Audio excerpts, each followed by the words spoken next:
Assalamualaikum warahmatullahi wabarakatuh. Jumpa kembali lagi bersama saya di channel Ngulik Sejarah. Pada video kali ini saya akan kembali lagi membacakan suatu kisah misteri untuk kalian semua nih. Yang kali ini berjudul Di Balik Lemari Tua, hasil karya dari Mbak Nafila.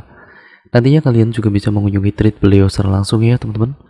Seperti biasanya, Mbak Nafila sendiri merupakan salah satu tim dari channel Ngulik Misteri. Jadi apabila kalian penasaran dengan channel Ngulik Misteri, kalian bisa tuh kunjungi channel Ngulik Misteri, dan linknya ada di kolom deskripsi video kali ini. Yuk daripada kita lama-lama, bagaimana cerita lengkapnya? Kita langsung saja menuju ke ceritanya. Mari kita simak ceritanya baik-baik. Persiapkan diri kalian.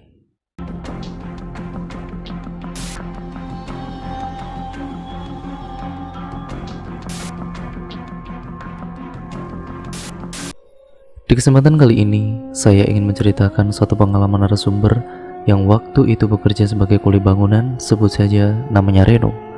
Reno dengan satu rombongannya termasuk mandor, tukang, dan yang lainnya. Nah, mereka ini singgah di salah satu tempat, yaitu sebuah rumah yang memang diperuntukkan untuk seluruh pekerjaannya. Rumah yang dia tinggali ini semacam kontrakan, yang sementara waktu mereka tinggali sampai pekerjaannya itu selesai. Rumah itu terdiri dari 4 kamar, sementara para pekerjaannya itu totalnya ada sekitar 15 orang pekerja yang dikerjakan pada kala itu. Proyek ini adalah proyek jalan. Nah, setiap selesai bekerja, mereka satu rombongan ini pulang ke rumah yang sudah disediakan oleh bosnya itu. Rumah itu terbilang rumah tua dari jenis bangunannya. Dari jenis gentengnya pun, rumah itu terbilang usianya sudah cukup lama.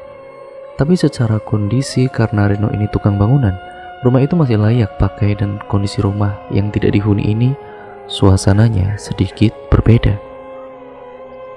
Jam 3 sore bersama rombongannya, Reno menyiapkan seluruh tempat tidur. Tapi mereka itu tidak semuanya di kasur, tapi ada juga yang ada di ruang tamu beralaskan tikar. Kondisi kamar mandi yang kotor mungkin karena rumah itu tidak ada yang merawatnya sama sekali. Jadi kondisi lantai, atap, dan halamannya sangat tidak terawat. Tapi keadaan seperti itu yang memang sudah biasa bagi Reno dan juga teman-temannya, karena setiap kali pindah tempat proyek, bosnya ini pasti menyediakan rumah untuk singgah sementara dengan kondisi rumah yang sudah lama tidak ditempati. Ya, seperti sekarang ini, dari halaman depannya sampai halaman belakang banyak sekali kotoran hewan seperti tikus yang membuat Reno dan teman-temannya ini sedikit tidak nyaman. Sore hari semuanya sudah dirapihkan, dan malam harinya habis sholat isya mereka pun asik dengan dunianya masing-masing. Ada yang beli nasi goreng, ada yang keluar nongkrong, dan entah ada yang pergi kemana. Sekitar jam 10 malam waktunya istirahat agar besok paginya kembali fit. 15 lebih pekerja proyek yang tidak mungkin tidur di satu tempat. Akhirnya Reno dan 5 orang temannya memutuskan untuk tidur di kamar. Rumah itu memang ada beberapa kamar, dan salah satunya terletak di paling pojok belakang dekat dengan kamar mandi. Saat Reno masuk ke kamar tersebut sendirian, dia melihat ada lemari jati yang masih berdiri dengan kokohnya. Ada 4 lemari, yang salah satu lemari itu terdapat kaca bulat yang sudah sangat buram. Lemari itu dibuka oleh Reno perlahan-lahan tapi pasti. Lemari itu dibuka dan terdapat benda-benda yang masih tersimpan tertata rapi. Dari jenis-jenis batu akik, keris kecil seperti semar mesem, bahkan ada bentuk yang lebih aneh lagi, yaitu batu tapi berkepala seperti ular. Tanpa diketahui teman-temannya, Reno semakin penasaran dengan isi lemari jati itu. Dari satu lemari ke lemari lain, sampai Reno membuka lemari yang berisi semacam alat-alat sesaji yang masih tertata rapi.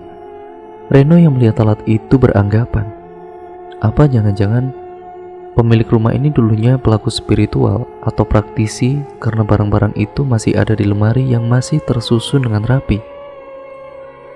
Sampai 10 hari Reno dan rombongan ini singgah di rumah itu, Reno ini mengingat kalau ada salah satu lemari yang belum sempat Reno buka, yang terdapat di kamar belakang. Tanpa sepengetahuan teman-temannya, Reno masuk lagi ke kamar tersebut, dan lemari itu masih terkunci dengan sangat rapat. Namun saking penasarannya dengan lemari yang terbuat dari kayu jati itu, sampai lemari itu digoyang-goyangkan. Di lemari ini, apa ada barang seperti yang di lemari lain? Malam hari ini jam 12:30 malam, temannya ini sudah pada tidur karena besok jam 5 sudah harus berangkat bekerja.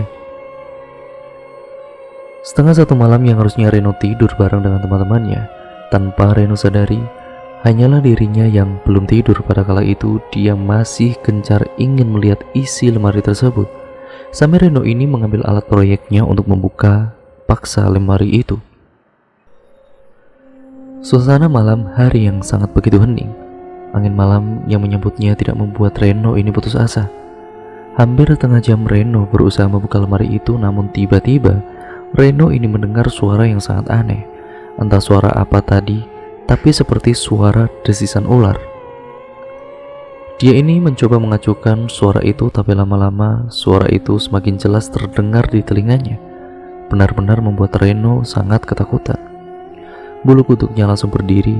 Tidak hanya suara seperti ular saja, tapi suara-suara aneh itu muncul di lemari yang paling pojok, di mana terdapat batu akik dan keris semar mesem. Reno yang sendirian dengan situasi seperti itu langsung bergegas menyusul temannya yang sudah berada di alam mimpi.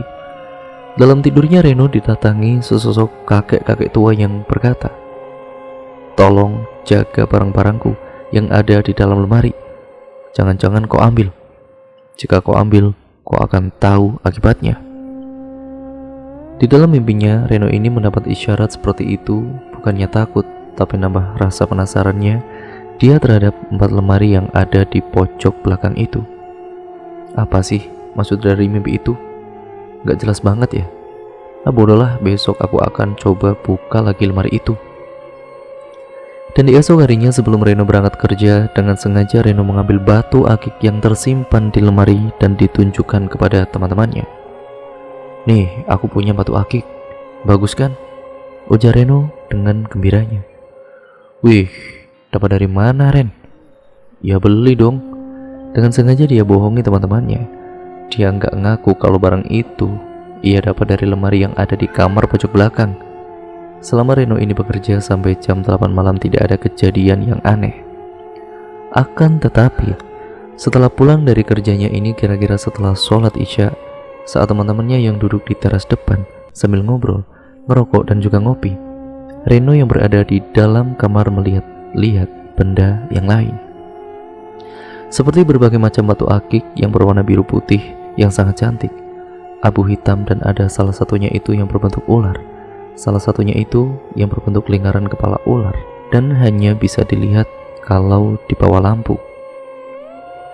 Di lemari itu Reno juga menemukan keris semar mesem yang kecil, hanya berukuran sekitar 10 cm, dan Reno tahu kalau benda itu punya fungsi tersendiri serta amalan yang harus dibaca kalau dia itu pada waktu itu tahu dari teman-temannya. Dengan percaya dirinya tanpa berpikir ke depannya akan bagaimana, malam itu Reno membaca mantra yang pernah diajarkan oleh temannya yang ternyata berdampak ke dirinya sendiri. Tiba-tiba tubuhnya menggelinjang dan seperti orang yang sedang kesurupan. Wah! Teman-temannya yang ada di dalam kamar yang lain dan juga ada di ruang tamu dan di depan rumah, semuanya itu langsung masuk melihat kondisi Reno yang seperti orang kesurupan. Reno yang seorang laki-laki tulen tapi suaranya seperti seorang suara wanita. Mungkin sosok wanita yang ada di dalam keris semar mesem itu sudah merasuk ke tubuhnya Reno, yang membuat teman-temannya itu bingung harus bagaimana jika didekati Reno ini berperilaku seperti wanita penggoda. Sampai 1 jam kesurupan seperti bencong, semuanya kalang kabut, bingung harus bagaimana, yang akhirnya 5 orang ini memegangi tubuh Reno dan membacakan doa yang mereka bisa. Isi lemari yang gaduh semakin dengar. Tubuh Reno yang terus-menerus memberontak juga. Lepas. Woi, cepat pegang tangannya. Kakinya juga. Jangan sampai Reno lepas. Perintah dari salah satu temannya. Ayat kursi dilantunkan bersama-sama membuat tubuhnya Reno melemah seperti pingsan.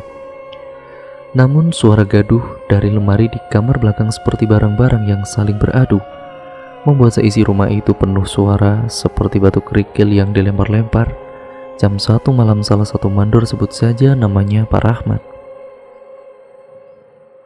Beliau keluarlah kemudian dari rumah itu untuk mencari bantuan kepada warga sekitar. Dan kebetulan di perempatan jalan ada beberapa warga yang sedang ada di pos ronda. Pak, tolong Pak, saya minta bantuan. Iya Pak, ada apa nih? Itu di rumah tua itu ada yang kesurupan Pak.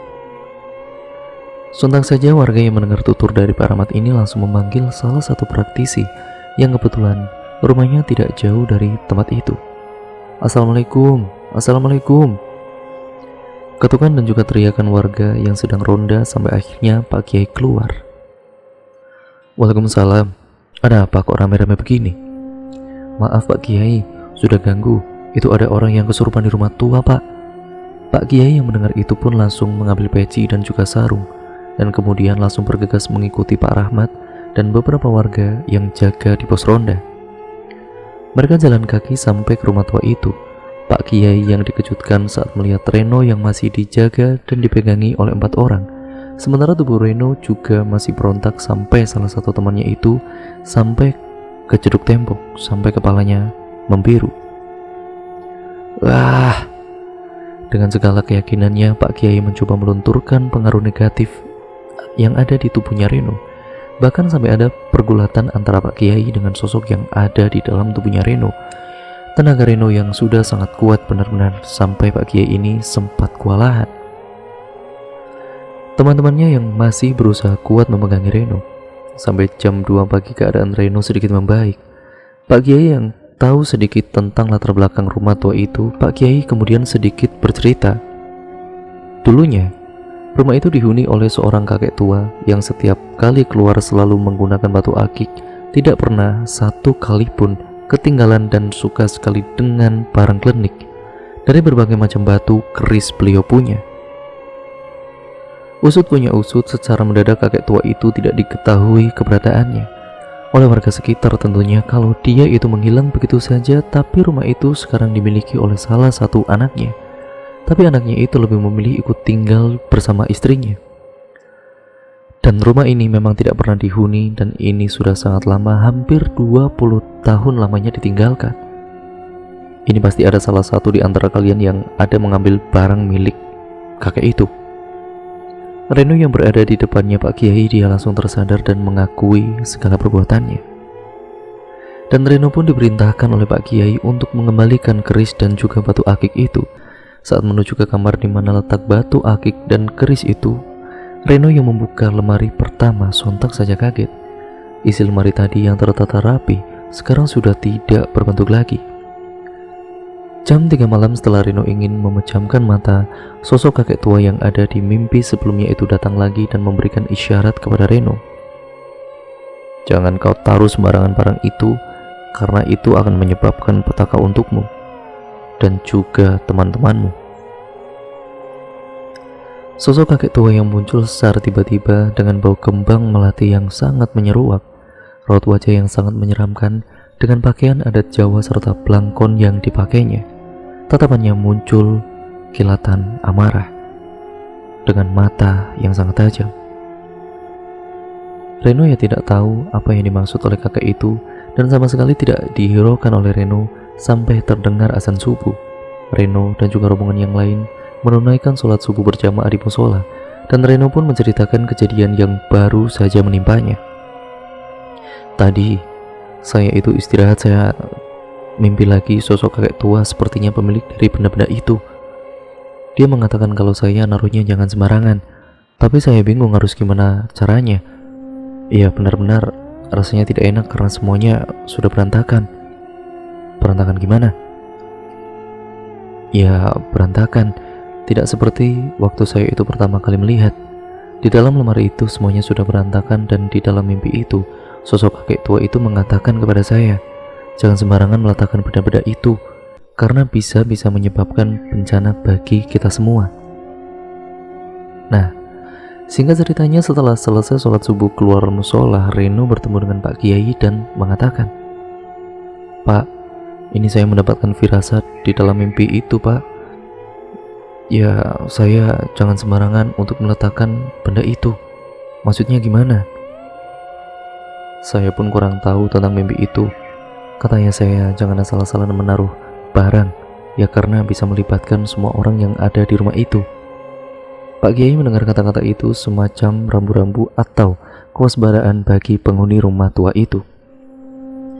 Saat itu juga Pak Kiai menutup matanya seperti menerawang sesuatu, mencoba berkomunikasi dengan sosok itu dan berkata, siapa saja yang ada di rumah itu, kalau bisa secepatnya kita kembalikan ke asalnya, di mana barang itu diambil. Karena jika tidak, bisa membuat para pekerja akan mengalami kesusahan dalam bentuk apapun itu. Dan yang lebih bahayanya lagi, sosok di dalam benda atau benda-benda di dalam kamar itu atau di lemari itu bisa merasuki seluruh orang yang ada di rumah tersebut. Terus gimana solusinya, Pak? Kira-kira jam 5 setelah sholat subuh itu selesai, Reno, Pak Kiai, dan juga rombongan yang lainnya berada di rumah tua tersebut, duduk dengan beralaskan tikar seadanya dan membaca beberapa doa yang dipimpin oleh Pak Kiai. Tolong bantu saya, Pak Kiai. Saya harus menaruh di mana benda ini. Saya lupa letaknya di mana. Sementara keadaan benda-benda yang ada di dalam lemari sudah sangat berantakan. Insya Allah, saya akan bantu sebisa saya, Nak Reno. Pak Kiai pun mencoba berkomunikasi dengan penunggu rumah itu. Tidak butuh waktu yang lama dari hasil komunikasinya itu, Pak Kiai pun kemudian menjelaskan, kalian sebaiknya pindah saja dari rumah ini karena dikhawatirkan akan berdampak buruk pada kalian semua. Esok harinya, mandor yang mendengar perkataan dari Pak Kiai langsung bergegas untuk pindah ke tempat yang lainnya. Walaupun hari itu belum menemukan tempat yang baru, semua pekerja sudah membawa segala barang-barangnya atau bawaannya ke tempat mereka bekerja. Karena di rumah tua itu, bagi siapapun yang sengaja mengganggu ketenangan rumah itu, ya tentu saja akan mendapatkan gangguan.